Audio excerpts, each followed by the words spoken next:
मैं डॉक्टर अनिल गुप्ता आप सबका अनिल बायो क्लासेस में वेलकम करता हूं। आज मैं आपके साथ सेल वॉल जैसे इम्पोर्टेंट टॉपिक पे कुछ इम्पोर्टेंट पॉइंट्स आपके साथ शेयर करूंगा।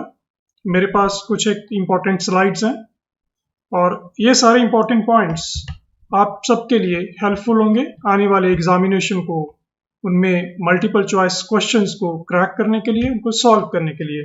तो चलिए पहली स्लाइड पे, ये पहली स्लाइड, इसमें एक डायग्राम दी गई है जो ऑन लेफ्ट हैंड साइड, और इस डायग्राम को अगर आप ध्यान से, if you just go through the diagram says there is a layer of peptidoglycan। तो पेप्टिडोग्लाइकान एक ऐसा ऑर्गेनिक कंपोनेंट है, ऑर्गेनिक कंपाउंड है जो कि सेल वॉल का एसेंशियल कंपोनेंट है। अगर सेल वॉल में पेप्टिडोग्लाइकान हो तो you can definitely declare the cell wall belongs to prokaryotes. तो इस तरह डिफरेंट स्लाइड्स हैं जो कि हम लोग इसको one by one we shall go through the slides. तो पहला मैं सेल वॉल की डेफिनेशन के साथ इस टॉपिक की शुरुआत करता हूं। तो सेल वॉल एक आउटरमोस्ट लेयर है सेल्स की। सेल वॉल एक नॉन लिविंग लेयर है, प्रोटेक्टिव लेयर है सेल्स की। तो इसकी डेफिनेशन को अगर मैं वर्ड्स में डिफाइन करूं तो cell wall is outermost non-living and protective layer of cells। तो ये एक जनरल सी डेफिनेशंस हैं, लेकिन इसमें जो इम्पोर्टेंट पॉइंट हैं वो काफ़ी एसेंशियल है, इम्पोर्टेंट है ग्रास्प करने के लिए। ये एक आउटरमोस्ट लेयर है, एक नॉन लिविंग लेयर है and it is a protective layer of cells. तो एक सिंपल सी डेफिनेशन। और फिर हम सेल वॉल के रिगार्डिंग अगर इसकी डिस्कवरी के बारे में बात करें, कुछ एक पॉइंट्स कि सेल वॉल की डिस्कवरी पहले किसने की और बाद में आने वाले साइंटिस्ट ने सेल वॉल को कैसे डिफाइन किया। तो चलो इस पे कुछ पॉइंट्स मैं आपको प्रोवाइड करता हूं। इसमें हेडिंग बनाएंगे हम लोग historical aspect of cell wall. इसमें सबसे पहले अराउंड 1660 में इट वाज रॉबर्ट हुक, उन्होंने सेल वॉल को वॉल कह के डिस्क्राइब किया था। Describe cell wall as wall. और रॉबर्ट हुक वो साइंटिस्ट हैं जिन्होंने सबसे पहले सेल टर्म को क्वाइन किया। Robert Hooke coined the term that is cell. He was the first person।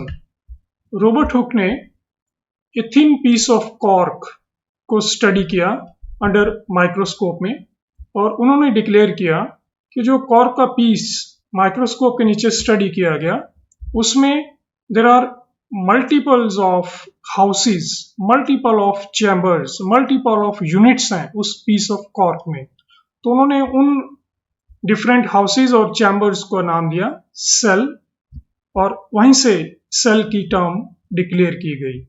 तो इसमें नेक्स्ट पॉइंट मैं लिख देता हूं, रॉबर्ट हुक स्टडीड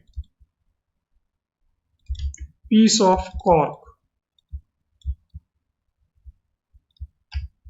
एंड उन्होंने कहा कि कॉर्क अपने आप में मेड अप ऑफ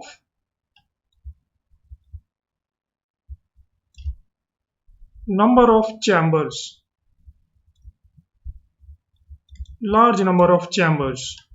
तो उससे उन्होंने कहा कि ये सारे चैम्बर्स सेल्स हैं। और उन्होंने उसके बाद सेल्स को कहा कि ये सभी चैम्बर्स, इनके सराउंडिंग एक वॉल है। तो सेल और वॉल दोनों की एक जो कॉइन किया गया, दोनों की जो डिस्कवरी है और दोनों की जो डिस्क्रिप्शन है, ये रॉबर्ट हुक को क्रेडिट की जाती है। फिर रॉबर्ट हुक के बाद नेक्स्ट साइंटिस्ट रुडोल्फ, उनकी डिस्कवरी इंपॉर्टेंट है।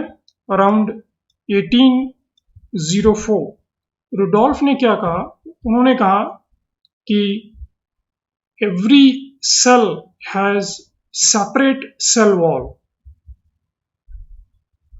That is every cell has separate cell wall. इस तरह की उनकी एक डिस्क्रिप्शन थी। और फिर धीरे धीरे आज की मॉडर्न साइंस में different technologies, electron microscopic studies, आज हम जानते हैं कि सेल वॉल की स्ट्रक्चर के बारे में जानते हैं। डिटेल्ड एक्सप्लेनेशन हमारे पास है सेल वॉल का। और सेल वॉल में कौन से मॉलिक्यूल्स हैं, इनऑर्गेनिक, ऑर्गेनिक, और वो मॉलिक्यूल्स किस तरह एक दूसरे के साथ लिंक होके सेल वॉल की संरचना को बनाते हैं। और आज हमारे पास इसकी भी इंफॉर्मेशन है कि सेल वॉल किस तरह के ऑर्गेनिज्म में उनकी कंपोजिशन क्या है, उसमें जो कंपोनेंट्स हैं। तो चलिए नेक्स्ट स्लाइड पे हम लोग डिस्कस करेंगे। इसमें पहला पॉइंट हम लोग लेंगे कि सेल वॉल कौन से सेल में प्रेजेंट है और कौन से सेल में एब्सेंट है। तो पहले वाली स्लाइड में आपसे मैंने डिस्कस किया कि cell wall is outermost non living protective layer. लेकिन एक बात क्लियर नहीं हुई है आपके साथ कि सेल वॉल कौन से सेल्स में प्रेजेंट होती है। तो यहां पे मैं लिखूंगा first point, cell wall present in prokaryotes. First point is present in algae, it is present in fungi, and it is present in plant cell. और इसमें एक मेंशन एब्सेंट है, दैट इज एनिमल सेल। तो क्या cell wall animal cells में absent है? Yes, it is definite. So cell wall is present in all cells, prokaryotes as well as eukaryotes, except animal cells. It's an important statement. So, cell wall present in all cell as outermost layer,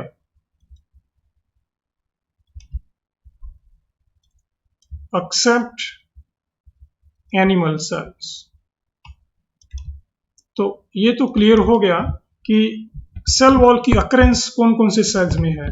तो चलिए, क्या prokaryotes में जो पहला है, तो क्या prokaryotes, सभी प्रोकैरियोट्स में सेल वॉल प्रेजेंट है? तो चलिए देखते हैं क्या स्टडी कहती है। तो मैं इस तरफ लिख रहा हूं प्रोकैरियोट्स। तो प्रोकैरियोट्स किससे कहोगे? हम प्रोकैरियोट्स किसको डिफाइन करते हैं, किसके लिए यूज करते हैं? प्रो में दो वर्ड्स हैं कैरियोट्स में। पहला वर्ड है प्रो। प्रो का मतलब है प्रिमिटिव, और कैरियोट्स का मतलब है, karyotes mean refers to nucleus. तो ऐसे सेल्स जिनका न्यूक्लियस प्रिमिटिव है। तो प्रिमिटिव न्यूक्लियस की क्या कोई कैरेक्टरिस्टिक फीचर्स हैं? Yes, certainly. पहला फीचर है absence of nuclear membrane around nucleus, and second, presence of naked DNA. That is, naked DNA क्या इसका मतलब टर्म का? That is, when a DNA is present in the form of a circular DNA and without the presence of nucleoproteins and without the surrounding nuclear membrane. So such a type of DNA is called naked DNA. So such a type of primitive nucleus is called as nucleoid. So prokaryotes are cells with nucleoids, that is primitive nucleus, that is, one, absence of nuclear membrane; second, the presence of a circular double-stranded DNA molecule without nucleoprotein, let's say prokaryotes। और हमारा जो question था कि क्या cell wall सभी prokaryotes में रहता है? Yes, almost all prokaryotes they have the cell wall except one organism, except one group of organism. वो कौन सा है? चलिए मैं आपको ये इंपॉर्टेंट पॉइंट्स दूंगा, लेकिन उससे पहले मुझे डिफाइन करना पड़ेगा कि प्रोकैरियोट्स कितनी तरह के होते हैं। First prokaryote, first domain, first group of prokaryotes, these are bacteria, and the second domain of prokaryotes, or the second category of prokaryotes, is the archaea. So these two category constitutes prokaryotes. तो क्या सभी Archie में cell wall है? Yes, it is present in all forms of the organisms जो कि Archie category में आ रहे हैं। तो क्या सभी बैक्टीरिया में सेल वॉल एब्सेंट है या प्रेजेंट है? Yes, almost all the bacteria have protective layer, that is the cell wall, except one group of bacteria. कौन सा? तो उसको प्लीज आप ध्यान से देखिए, मॉलिक्यूट्स।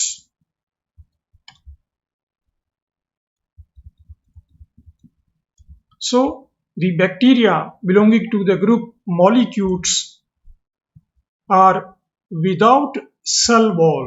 मॉलिक्यूट्स का क्या मतलब है? कौन से bacteria? Molli refers to, molli mean soft, और यहां से क्यूटिस लिया जाएगा वर्ड, क्यूट से। So cutis always mean skin. So mollicutes ऐसे क्लास ऑफ बैक्टीरिया हैं जिनमें आउटर मोस्ट लेयर सॉफ्ट होती है और इनमें सेल वॉल एब्सेंट होती है।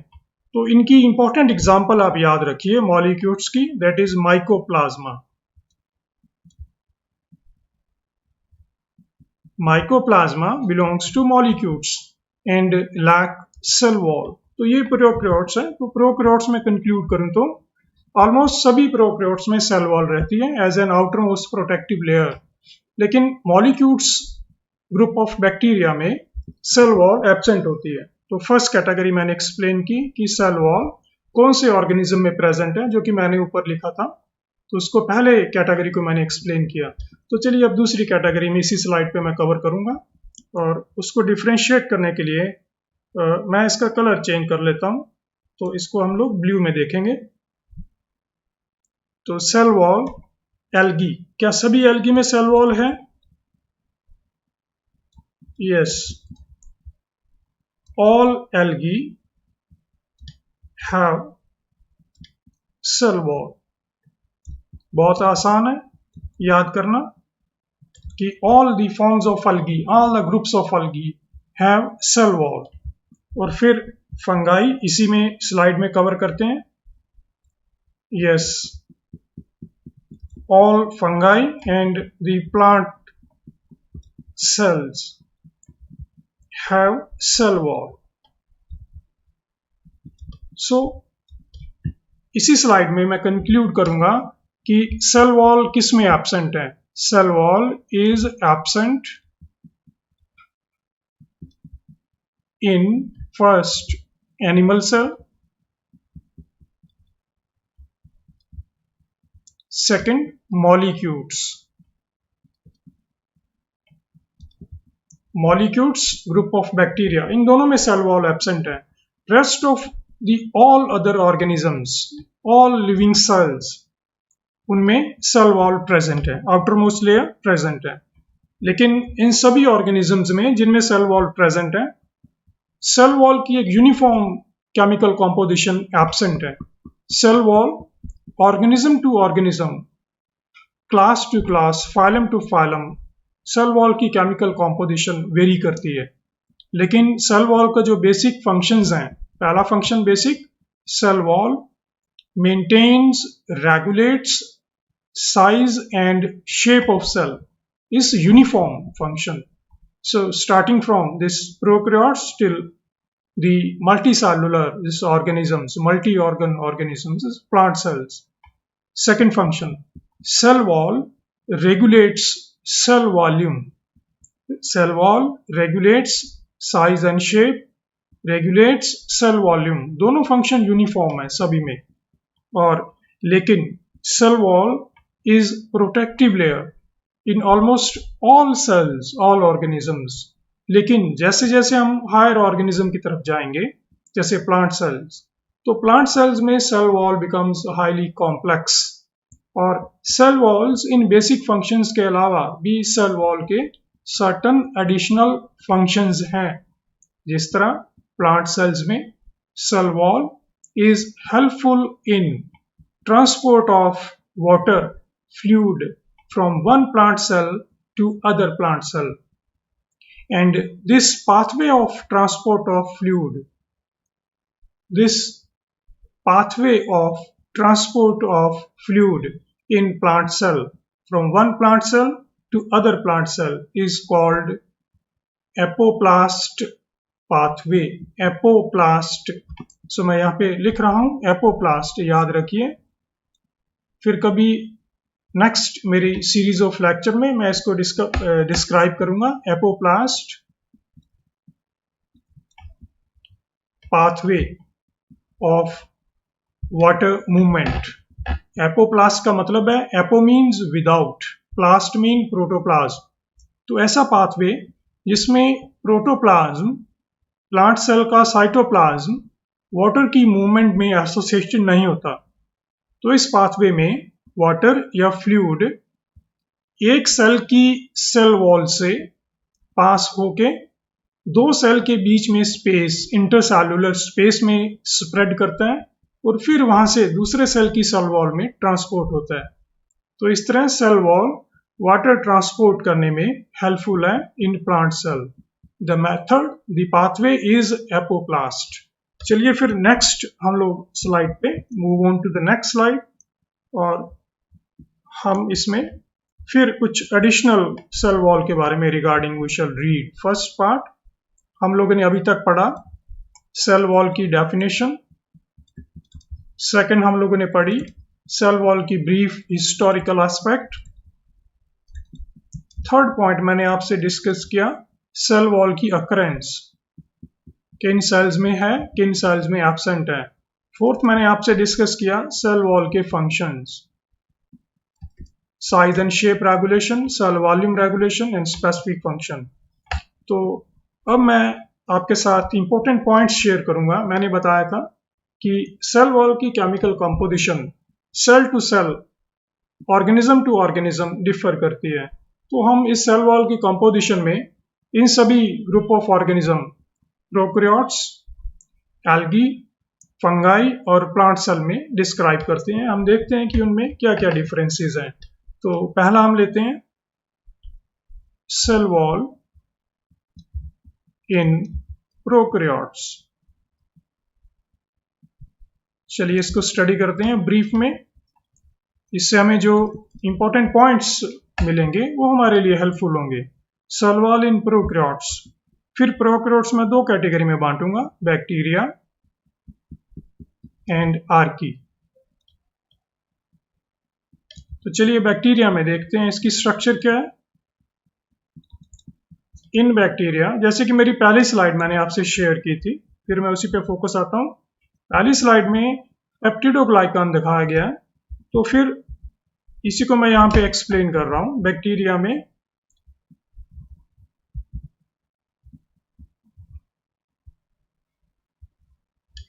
में cell wall contains peptidoglycan.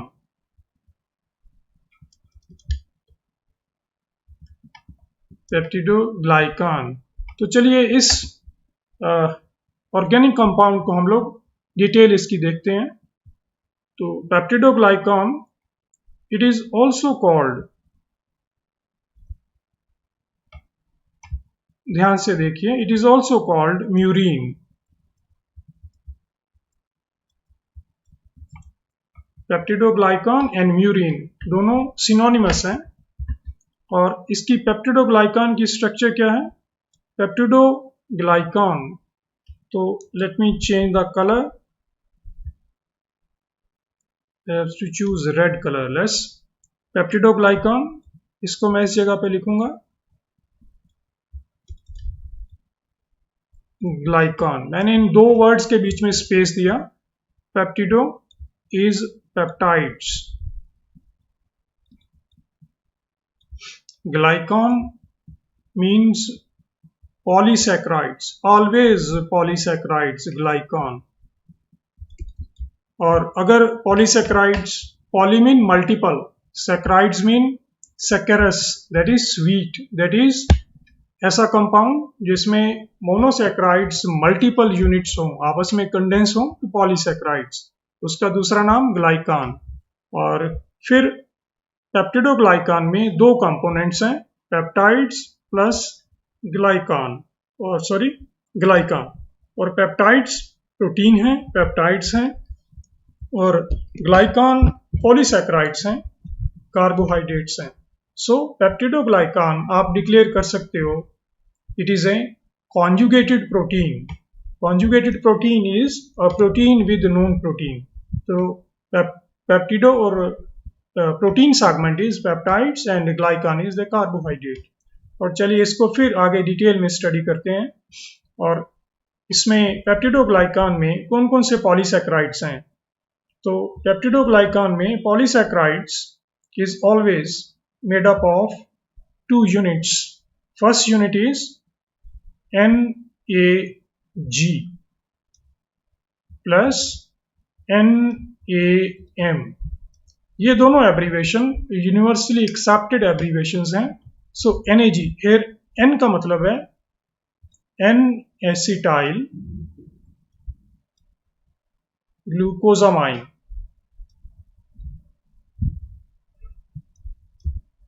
Plus NAM में again N acetyl muramic acid.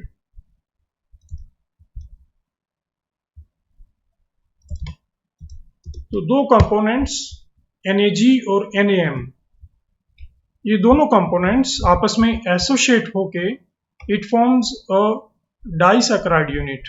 और इस तरह के डाइसैकेराइड यूनिट अंडरगो पॉलीमराइजेशन और ये बनाते हैं ग्लाइकान कंपोनेंट पेप्टाइड्स का।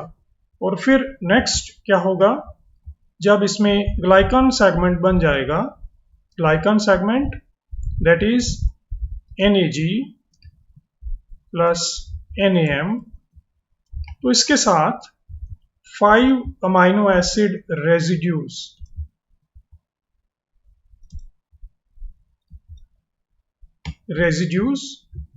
लिंक होंगे किसके साथ? NAM यूनिट के साथ। दीज आर लिंक्ड एंड इस प्रोसेस को कहेंगे glycosylation. 5 amino acid residues NAM N acetyl muramic acid के साथ ग्लाइकोसाइलेशन की प्रोसेस के थ्रू लिंक्ड हो जाएंगे और इससे पेप्टिडोग्लाइकान बनेंगे। और एक और एडिशनल पॉइंट मैं आपसे शेयर करूंगा, जब NAG और NAM आपस में कंडेंस होंगे तो इनसे जो बॉन्ड बनेगा, या फिर आप ये कह सकते हो कि जिस बॉन्ड के थ्रू NAG और NAM मोइटीज ज्वाइन होंगे, उस बॉन्ड का नाम है बीटा 1,2,4 ग्लाइकोसिडिक बॉन्ड।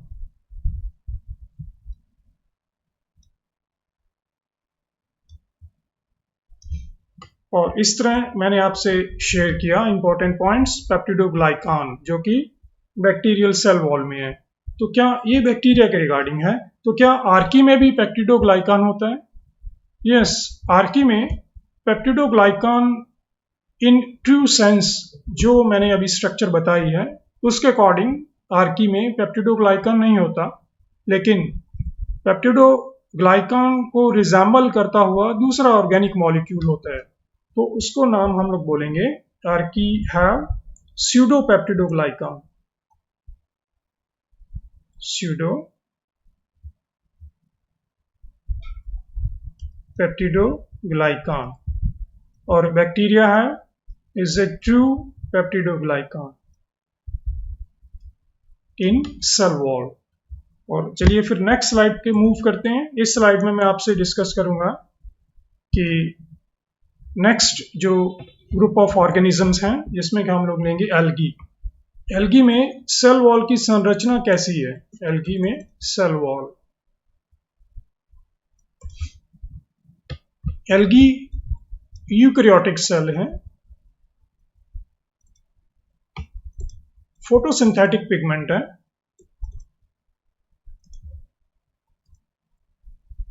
और फूड अपना सिंथेसाइज कर सकते हैं। इनमें cell wall is made up of around 3 components। 3 components को मैं जनरलाइज कर सकता हूं, अदरवाइज डिफरेंट एल्गी में इंडिविजुअल कंपोनेंट एड अप हो जाते हैं। तो 3 कंपोनेंट जनरलाइज करके हम लोग ये कह सकते हैं कि एल्गी में पहला कंपोनेंट सेलुलोज, दूसरा कंपोनेंट हेमीसेलुलोज और तीसरा कंपोनेंट इनमें हो सकता है alginic acid. Alginic acid is present in brown algae, या फिर cellulose, hemicellulose plus sulphated polysaccharides रह सकते हैं। तो ओवरऑल सेलुलोज और हेमीसेलुलोज एल्गी की सेल वॉल के जनरल और बेसिक कंपोनेंट्स हैं। तो इन दोनों कंपोनेंट्स में क्या डिफरेंस है? फिर इसी को चलो एक्सप्लेन कर लेते हैं इसी स्लाइड में कि सेलुलोज और हेमीसेलुलोज इनमें दोनों में क्या बेसिक डिफरेंस है। हेमी मीन हाफ अगर वर्ड पे जाएं, लेकिन ऐसा कुछ नहीं है। तो पहला मैं डिस्कस करूंगा आपसे सेलुलोज की संरचना। Cellulose is polymer of thousands of D-glucose residues,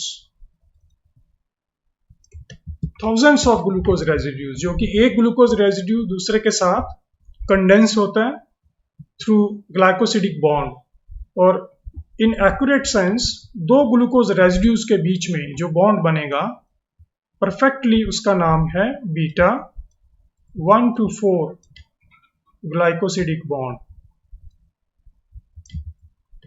in cellulose structure। तो इससे multiple thousands of glucose residues आपस में लिंक हो जाते हैं, और उनके लिंक होने से there is formation of highly crystalline structure, इसका नाम सेलुलोज। और cellulose is with high resistance to hydrolysis. Cellulose molecule में ग्लूकोज रेजिड्यूज इस तरह आपस में इंटरलिंक होते हैं कि एंजाइम की एक्टिविटी सेलुलोज रेजिस्ट करता है। लोग इसके कॉन्ट्रेरी, इसके कंपैरिजन में हेमीसेलुलोज की स्ट्रक्चर कैसी है? हेमीसेलुलोज इज द पॉलीमर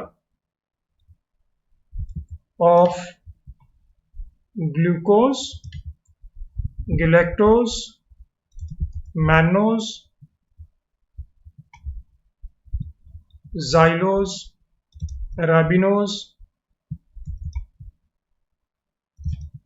अगर आप इन दोनों की स्ट्रक्चर के बेसिक कंपोनेंट्स पे फोकस करें तो सेलुलोज में थाउजेंड्स ऑफ ग्लूकोज मॉलिक्यूल हैं, एक ही तरह के मोनोसैकेराइड्स हैं। तो उनके पॉलीमराइजेशन से जो ऑर्गेनिक कंपाउंड बनेगा वो पॉलीसैकेराइड होगा, लेकिन उसमें सिर्फ एक ही तरह के मॉलिक्यूल हैं तो वो होमो पॉलीसैकेराइड कहलाएगा, होमोग्लाइकान। तो सेलुलोज इज होमो पॉलीसैकेराइड। दूसरा, cellulose is highly resistant to the hydrolysis. और इसको मैं कंपेयर करूं हेमीसेलुलोज के साथ, अब क्योंकि हेमीसेलुलोज में मल्टीपल मोनोसैकेराइड यूनिट्स हैं तो it is an heterogeneous mix, तो इसको मैं कहूँगा हेटेरोपॉलीसैकेराइड। और दोनों को अगर कंपेयर करूं तो 1 पॉइंट सेलुलोज एक तरफ और हेमीसेलुलोज दूसरी तरफ। Cellulose is homopolysaccharide, hemicellulose is heteropolysaccharide. Second, in cellulose there is perfect crystalline structure. In hemicellulose there is random association, condensation of monosaccharides. जो स्ट्रक्चर बनती है वो amorphous structure without any specific size and shape morphology. तो cellulose crystalline, hemicellulose amorphous. Cellulose third point resist hydrolysis, जबकि hemicellulose doesn't do so. तो 3 basic difference है। और एक और पॉइंट इंपॉर्टेंट है कि सेलुलोज और हेमीसेलुलोज हमेशा remain closely associated in a particular organism of the cell wall of a particular organism. तो ये दोनों रिमेन एसोसिएटेड। तो चलिए फिर नेक्स्ट स्लाइड पे हम लोग फोकस करेंगे। नेक्स्ट स्लाइड आती है इस कैटेगरी में फंगाई। तो देखते हैं फंगाई की केमिकल स्ट्रक्चर सेल वॉल की क्या है। फंगाई सेल वॉल, फंगाई की सेल वॉल की स्पेसिफिक स्ट्रक्चर है, it has the chitin. Chitin का वर्ड आपने पहले भी सुना होगा। Chitin is present in exoskeleton of crustacean, Insecta, ये दोनों बिलोंग टू फाइलम आर्थ्रोपोडा। और second, exoskeleton, chitin exoskeleton is also present in Mollusca. और third point, chitin exoskeleton is also present in fishes and probably in Echinodermata. तो chitin, और chitin की structure क्या है। Chitin में जो फंडामेंटल मॉलिक्यूल है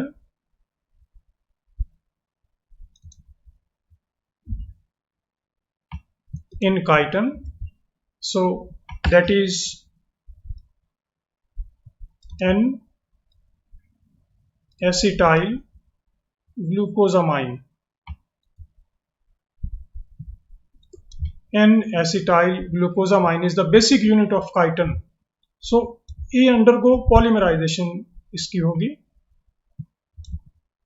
पॉलीमराइजेशन होगी। तो इससे पॉलीमर से जो एक नेटवर्क ऑफ स्ट्रक्चर बनेगा उसको हम लोग काइटिन कहेंगे।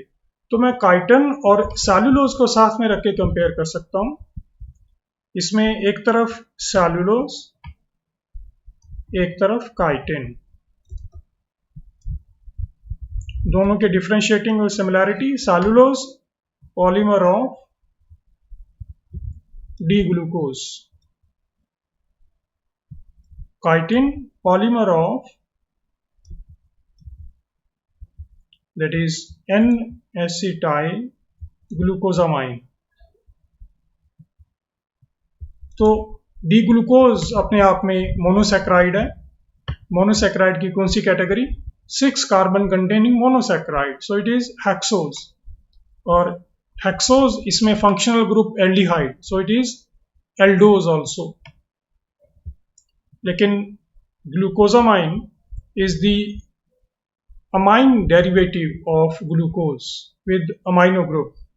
एंड एन-एसिटाइल ग्लूकोजामाइन हम ये कह सकते हैं कि अगर ग्लूकोज की स्ट्रक्चर में एक हाइड्रोक्सिल ग्रुप रिप्लेस हो जाए एसिटाइल और अमाइड ग्रुप के साथ, तो ग्लूकोज एन-एसिटाइल ग्लूकोजामाइन में कन्वर्ट हो जाता है। तो ये दोनों में सिमिलैरिटी है कि इसमें ये डी ग्लूकोज है और इट इज होमोपॉलीसैकेराइड, काइटिन में एन-एसिटाइल ग्लूकोजामाइन है और ये भी होमोपॉलीसैकेराइड। तो ये बेसिक सिमिलैरिटी है। और जो सेलुलोज है ये मोस्टली प्लांट्स में, एल्गी में, और काइटिन स्पेशली इन फंगाई और डिफरेंट अदर ऑर्गेनिज्म जो मैंने आपसे डिस्कस किए हैं। और अभी रह गई है structure of plant cell, the highest order of the member of this plant kingdom in plant cell. Cell wall की क्या संरचना है, सेल वॉल की क्या स्ट्रक्चर है। प्लांट सेल वॉल के तीन बेसिक कंपोनेंट हैं। पहला है सेलुलोज, दूसरा है हेमीसेलुलोज और तीसरा कंपोनेंट इसमें है पैक्टिन। इन दोनों कंपोनेंट्स की डिस्क्रिप्शन हम लोगों ने पढ़ ली है। तो पैक्टिन क्या है? पैक्टिन में जो बेसिक फंडामेंटल कार्बोहाइड्रेट है दैट इज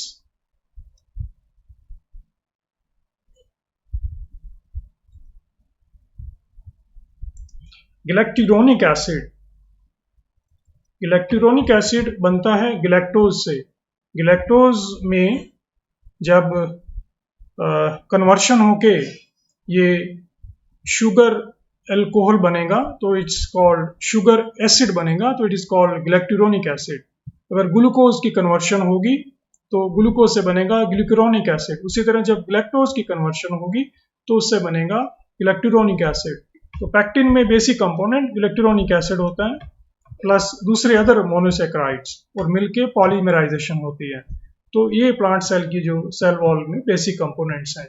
और इनमें एक और एडिशनल पॉइंट्स जो कि दूसरे ऑर्गेनिज्म में नहीं मिलता, प्लांट सेल्स में ये सारे कंपोनेंट्स एक हाईली स्पेसिफाइड कॉम्प्लेक्स पैटर्न में अरेंज होते हैं।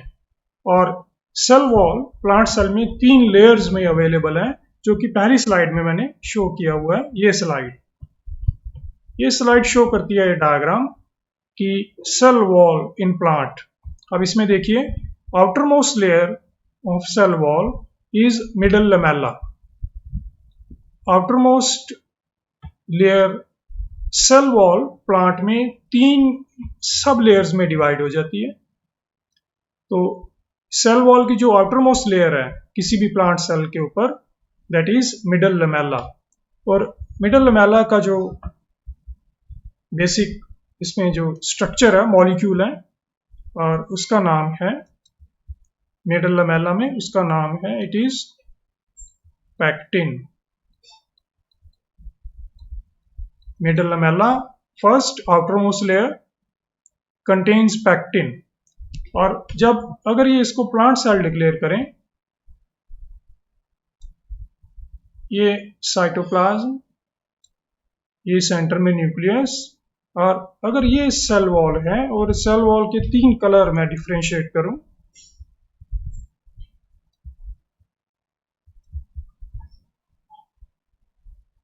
ये रेड कलर वाला इनर मोस्ट लेयर जिसको मैं कह सकता हूं it is the secondary cell wall. और इस सेकेंडरी सेल वॉल के ऊपर फिर आगे ब्लू कलर में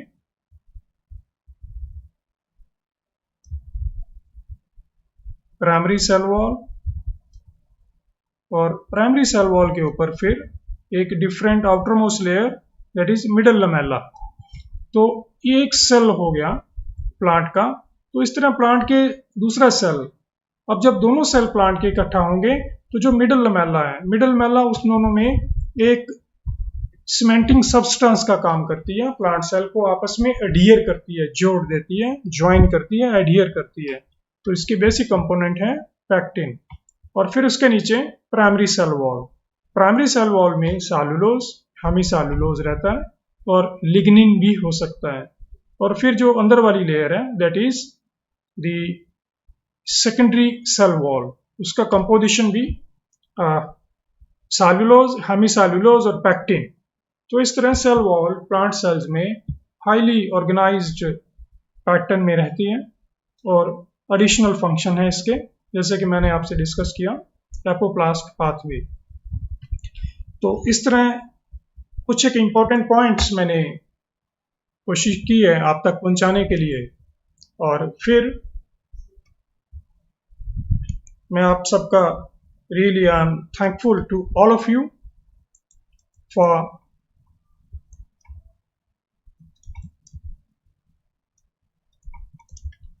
आपने समय निकाल के मेरे इस